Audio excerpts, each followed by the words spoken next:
Robert Kiyosaki's Rich Dad, Poor Dad was first published in 1997 and quickly became a must-read for people interested in investing, money, and the global economy. The book has been translated into dozens of languages, sold around the world, and has become the #1 personal finance book of all time. The overarching theme of Rich Dad, Poor Dad is how to use money as a tool for wealth development. It destroys the myth that the rich are born rich, explains why your personal residence may not really be an asset, describes the real difference between an asset and a liability, and much more. Key takeaways: lessons learned. 6 lessons Robert Kiyosaki learned from his rich dad about making money and the mistakes that poor dad made. 5 obstacles to overcome before you can become rich and stay rich. 10 steps to follow to develop your financial genius. Actionable to-do steps you can put to work right away. Chapter section summaries. Rich Dad, Poor Dad contains a total of 10 chapters plus the introduction. But much of the book is focused on the first 6 parts or lessons. We'll cover the introduction and the first 6 lessons, then the remaining 4 sections later in this review. Introduction. Rich Dad, Poor Dad. Chapter 1. The Rich Don't Work for Money. Chapter 2. Why Teach Financial Literacy. Chapter 3. Mind Your Own Business. Chapter 4. The History of Taxes and the Power of Corporations. Chapter 5. The Rich Invent Money. Chapter 6. Work to Learn. Don't Work for Money. Introduction. Robert Kiyosaki, author of Rich Dad, Poor Dad, had 2 main influential fathers in his life. Poor Dad was Kiyosaki's biological father, a man who was highly intelligent and very well educated. Poor Dad believed in studying hard and getting good grades, then finding a well-paying job. Yet, despite these seemingly positive attributes, Poor Dad didn't do well financially. Rich Dad was the father of Kiyosaki's best friend. He had a similar work ethic to Kiyosaki's real dad, but with a twist. Rich Dad believed in financial education, learning how money works, and understanding how to make money work for you. Although he was an 8th grade dropout, Rich Dad eventually became a millionaire by putting the power of money to work for him. The book is written from Kiyosaki's perspective of how Rich Dad went about making money and the mistakes that Poor Dad made. The first 6 chapters of Rich Dad, Poor Dad make up about 2/3 of the book and discuss the 6 lessons that Kiyosaki learned from his rich dad. Chapter 1. The Rich Don't Work for Money. Oftentimes people misunderstand the title of this chapter and mistakenly believe that it means the rich don't work. In fact, the complete opposite is true. Instead of reading the chapter title as The Rich Don't Work for Money, what Kiyosaki means to say is that the rich don't work for money. Note that by putting the emphasis on the word money, this section takes on an entirely different meaning. The truth is that the majority of rich people do work very hard, but they go about it differently than most people do. Rich people, and people who want to become rich, work and learn every day how to put money to work for them. As Rich Dad says, the poor and middle class work for money. The rich have money work for them. Kiyosaki also notes that having a regular job is just a short-term solution to the long-term problem, or challenge, of creating wealth and financial freedom. It's fear that keeps most people working at a job. The fear of not paying their bills, the fear of being fired, the fear of not having enough money, and the fear of starting over. That's the price of studying to learn a profession or trade, and then working for money. Most people become a slave to money, and then get angry at their boss. Chapter 2. Why Teach Financial Literacy? The second chapter of Rich Dad, Poor Dad explains the difference between an asset and a liability. Chapter 2 drives home the point that it's not about how much money you make, but about how much money you keep.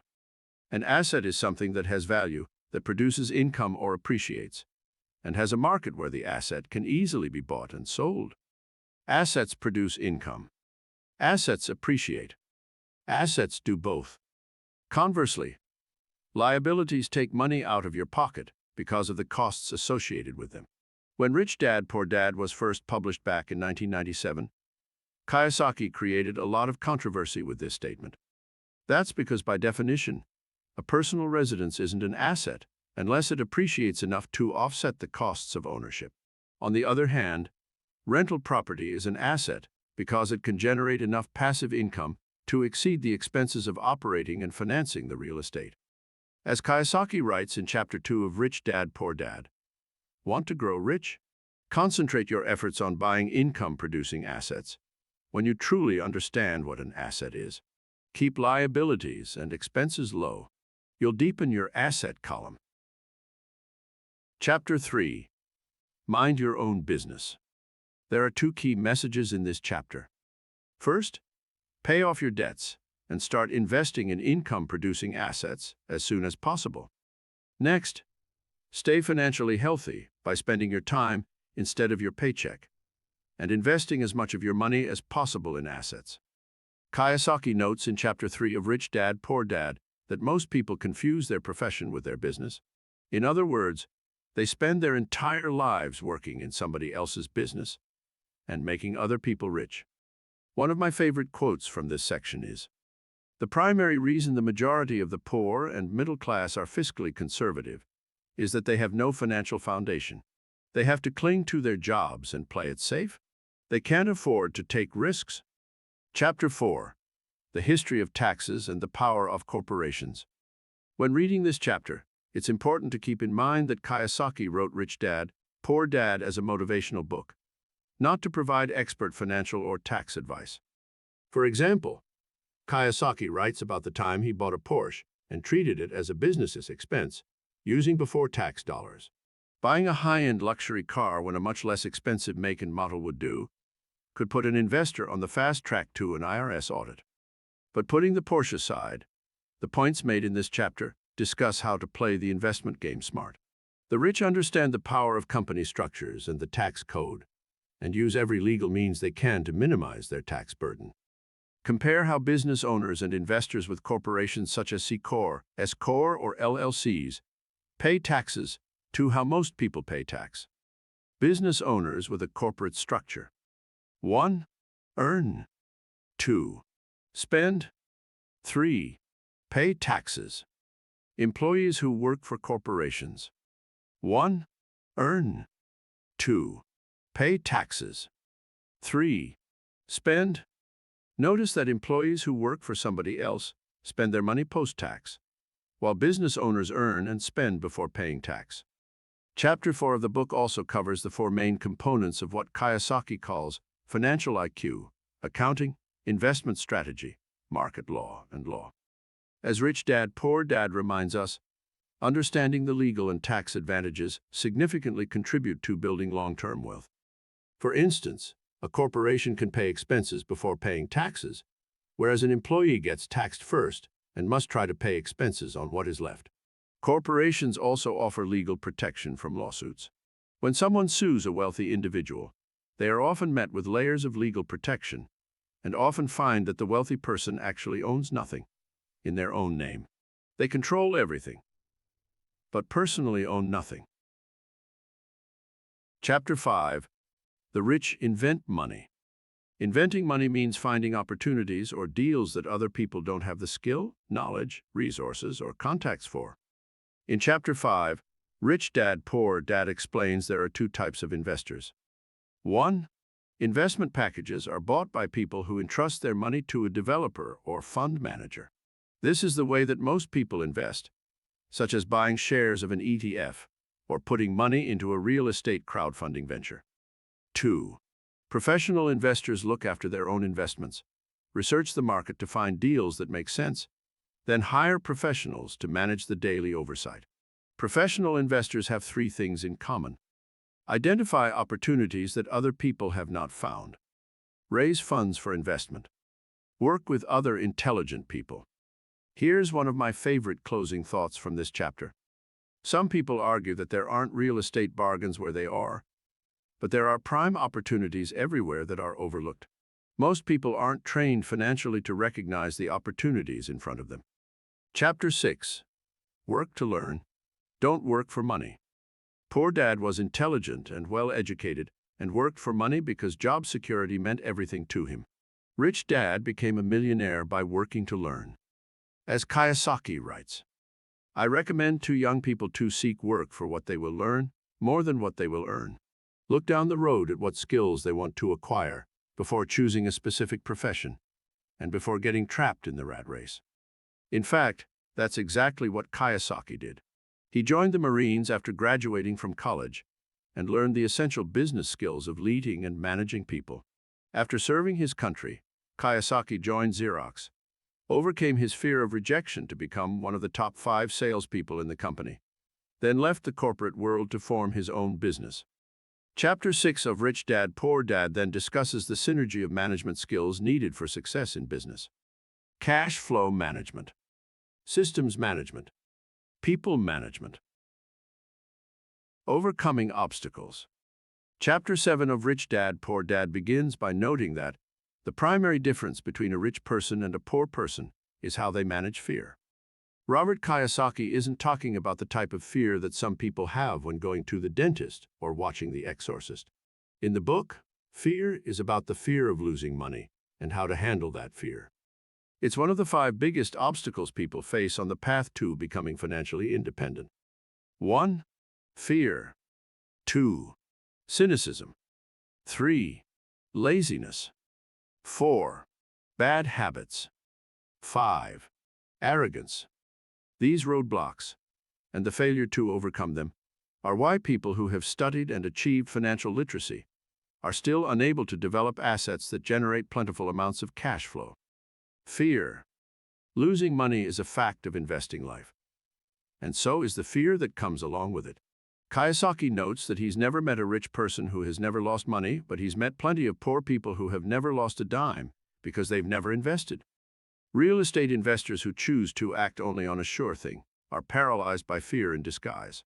People who can't see the big picture and think big are the ones who almost never, ever succeed in investing or in life. Cynicism. Everybody has doubts that affect self-confidence, and it's easy to fall into the trap of playing what if, especially when friends and family are constantly reminding you of your potential shortcomings. Things like the economy crashing, interest rates rising, and tenants not paying their rent are common what-if fears that all real estate investors have. While these are important items to consider, it's important not to allow the cynicism of others to overtake your control. Otherwise, you may become immobilized as opportunities pass you by. Laziness. In today's interconnected world, it's easy to confuse being busy with actually accomplishing things that matter. In fact, according to Rich Dad, Poor Dad, busy people are often the most lazy. Busy people arrive at the office early and leave late. They bring work home to finish at night and on the weekends. Before they know it, the people and things that matter most to them have disappeared. Instead of giving into the call of the rat race and mistaking action for accomplishment, successful real estate investors are proactive and take care of themselves and their wealth first. Bad habits. Habits control behavior. For example, most people pay their bills first before they pay themselves. The result is that there's usually very little left over at the end of the month for investing. Paying yourself first, even if you don't have enough money to pay other people, makes you financially stronger, mentally and fiscally. In a way, it's a form of reverse psychology. When you develop the habit of paying yourself first, you become motivated by the fear of not being able to pay creditors. In turn, you begin looking for other forms of income like investment real estate. Arrogance. Investors know what makes them money, but it's the things they don't know, and don't know they don't know, that makes them lose money. When people become truly arrogant, they honestly believe that what they don't know doesn't matter. Train yourself to listen to what other people have to say, especially when it comes to money and investing. If you discover you're ignorant about a subject, educate yourself or find an expert in the field. Overcoming these 5 biggest obstacles on the path to real estate success requires a blend of balance and focus. There are plenty of chicken littles in the world today, people with a victimhood mentality who live their lives in cynicism and pessimism. Rich Dad, Poor Dad suggests filtering negative people and their fears out of your life. Instead, concentrate on the big picture and always ask, what's in it for me? Getting started. In Chapter 8, Rich Dad, Poor Dad tells us that there is gold everywhere. Most people are not trained to see it. Part of this lack of vision and clarity comes from the world we live in. We're trained from a very young age to work hard for someone else, spend the money that we earn, and borrow more if we run short. Unfortunately, people who choose to become one of the masses never take the time to develop their financial genius. Investing in real estate is the perfect example. The average person can spend a week out in the field and find nothing, while the investor who has trained himself can easily find 4 or 5 deals that make sense in a single day. Here are the 10 steps to follow to develop your financial genius and discover the gold that's already out there, just waiting to be found. 1. Have a deep emotional reason or purpose for doing what you do, a combination of wants and don't wants. 2. Understand the power of choice and choose daily what to do, including choosing the right habits and educating yourself. 3. Choose your friends carefully by leveraging the power of association, being careful not to listen to poor or frightened people. 4. Master the power of learning quickly and develop a formula for making money. 5. Pay yourself first by mastering the power of self-discipline to manage your cash flow, people, and personal time. 6. Select great people for your team and compensate them generously for their advice because the more money they make, the more money you will make. 7. Ask, how fast do I get my money back? By focusing on return of investment first, followed by return on investment. 8. Use money generated by assets you own to buy luxuries by focusing on self-discipline to direct money to create more. 9. Have a role model to follow and tap into the power of their genius to put to your use. 10. Realize that if you want something, you need to give something first. Still want more? Here are some to-dos. In the final section of Rich Dad, Poor Dad, Chapter 9, Kiyosaki pulls the key lessons of the book together into a checklist of actions you can start taking today. Stop doing what you're doing by taking a break and assessing what is and isn't working. Look for new ideas by finding resources on different and unique subjects. Find a mentor who's been where you're going. Take them to lunch and pick their brain. Always be learning by taking classes, attending seminars, and reading. Make lots of offers, always with escape clauses, because eventually someone will say yes. Spend 10 minutes each month for the next 12 months walking, running, or driving a certain area, and looking for changes that create bargains. Shop for real estate deals when the market corrects, because profits are made when buying, not when selling. Learn how, when, and where to buy by investing in your education. Think bigger to get richer, because small thinkers don't get the big breaks. Most people only look for what they can afford, so buy a bigger pie and cut it into pieces by finding a buyer first, then a seller. Negotiate volume discounts by thinking big, pooling people together, and buying in bulk. Read and learn from history, because history always repeats itself. Action always beats inaction. Is Rich Dad, Poor Dad worth reading? The goal of Rich Dad, Poor Dad is to motivate you to develop your own unique path to financial freedom. While the book doesn't take a one-size-fits-all approach with ready-made answers, it does provide an excellent framework for creating your own objectives to build wealth by investing in real estate. Strengths. Provides a contrarian view that is different from the common knowledge found in most personal finance education. Focuses on turning income you earn into assets that produce even more income. Encourages controlling spending and expenses. Explains why investors should focus on real estate versus other asset types. Emphasizes the power of thought and continual learning. Talks about taking action instead of just thinking about it. Weaknesses. Success examples in the book are unique to Kiyosaki's specific situation and may be hard to replicate.